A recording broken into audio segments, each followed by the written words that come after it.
Bah, moi je trouve que c'est pas mal, hein. Ouais, franchement c'est très ouvert, il y a plein de nationalités.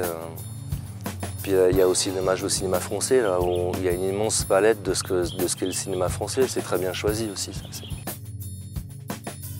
bah, l'organisation elle est royale, ça il faut dire la vérité, on est reçus comme des princes, on est chouchoutés, et puis tout est beau, quoi. C'est ça qui est...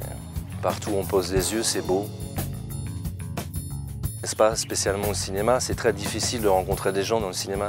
Parce que soit c'est des avant-premières avec des cocktails à la fin. Alors les cocktails parisiens, c'est vous parlez avec quelqu'un 25 secondes et les gens sont excessivement impolis, ils vous coupent tout de suite en disant « Ah mais je voulais vous dire un truc » alors que vous êtes en train de parler, quoi.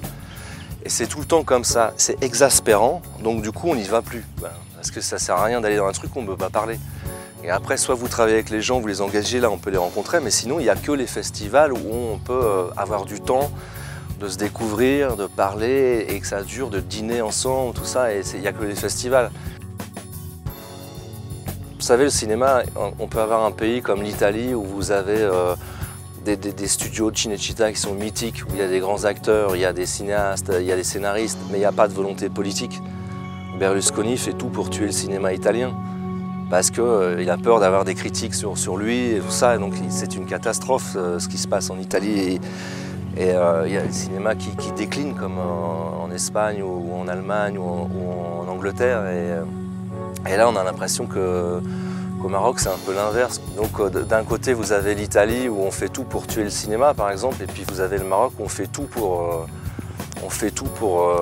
aider le cinéma, quoi. Et dans les films, il y a aussi des critiques de la société, de faire évoluer ces choses-là, des critiques contre le machisme, contre le... Voilà, tout ça. Et c'est une bouffée d'oxygène, quoi. C'est vraiment bien. Il y a beaucoup d'écoles de cinéma d'ailleurs, qui apparemment sont d'un très bon niveau. Et on donne l'occasion, avec ce festival, déjà de voir le futur du cinéma marocain. Qui est pour moi c'est très optimiste, hein, parce que le niveau est vraiment, on était étonné du niveau. Parce que moi je connais un peu des courts-métrages français où c'est un peu prétentieux, à la mode, tout ça, et là on a été tous dans le jury agréablement surpris. Ah bah ça dépend de la qualité des courts-métrages, hein. Ça peut être un enfer, une torture comme ça m'est arrivé des fois en France, et où ça peut être vraiment bien. Là. Personne s'est ennuyé dans le jury, là. Personne, on n'a pas vu passer les 2h30. Et après on a discuté et c'était unanime. Voilà. Avec juste un petit regret, c'est qu'il y a juste un seul prix, on ne doit en donner qu'un. Après si on en donne plusieurs, ça enlève un peu de l'importance au prix principal, donc on n'en donnera qu'un, mais on aurait envie d'en donner un peu plus, mais bon voilà, c'est comme ça. Eh bien, je vais à Casablanca après-demain pour présenter mon film à mon équipe marocaine qui ne l'a pas encore vu. Voilà, donc je suis très impatient d'aller les voir et de voir leurs réactions et puis de les embrasser surtout et de les revoir, quoi. Bah, devant c'est un peu... Enfin ouais, c'est pas très compliqué en fait d'être acteur. C'est beaucoup moins marrant que de faire le film, évidemment. C'est comme un peintre qui fait un tableau et puis il a un modèle, quoi. Le modèle, évidemment, c'est moins passionnant d'être modèle que peintre, quoi. Et puis, metteur en scène, on s'ennuie pas une seconde sur un film.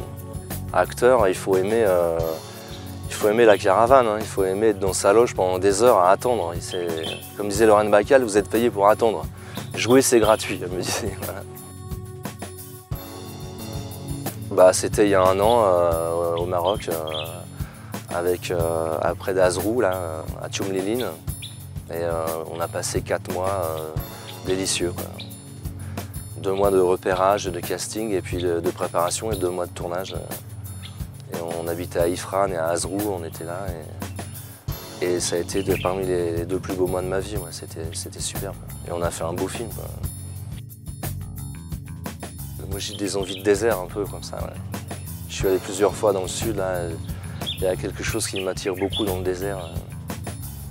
Et bizarrement, dans le désert, on peut parler beaucoup plus avec des gens que dans une grande ville où il y a des millions de personnes. On peut être tout seul dans une ville. Et dans le désert, c'est impossible d'être tout seul, hein. Vous arrivez à un endroit, 2 secondes après, il y a des gens qui arrivent et on discute. Et c'est beau, surtout c'est très beau, quoi.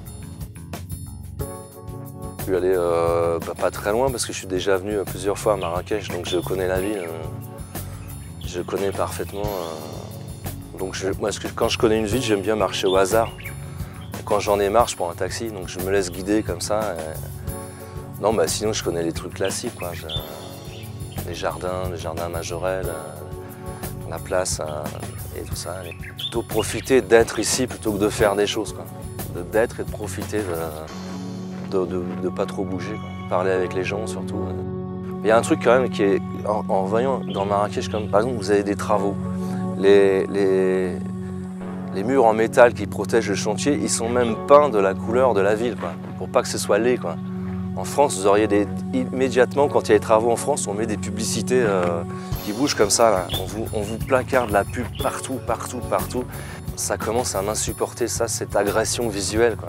Et au Maroc, on se lave les yeux à un moment. Ça nous lave les yeux de ne plus voir ces pubs, de voir les bâtiments, les couleurs, les gens, et pas cette agression, quoi. Donc j'espère que jamais vous ferez comme nous. Non, vous avez un trésor de cette absence. Nous, on se bat en France, il y a des gens qui déboulonnent les pubs, qui se font arrêter, qui ont des procès et tout. Et voilà, gardez la beauté de votre pays, c'est un trésor national pour vous.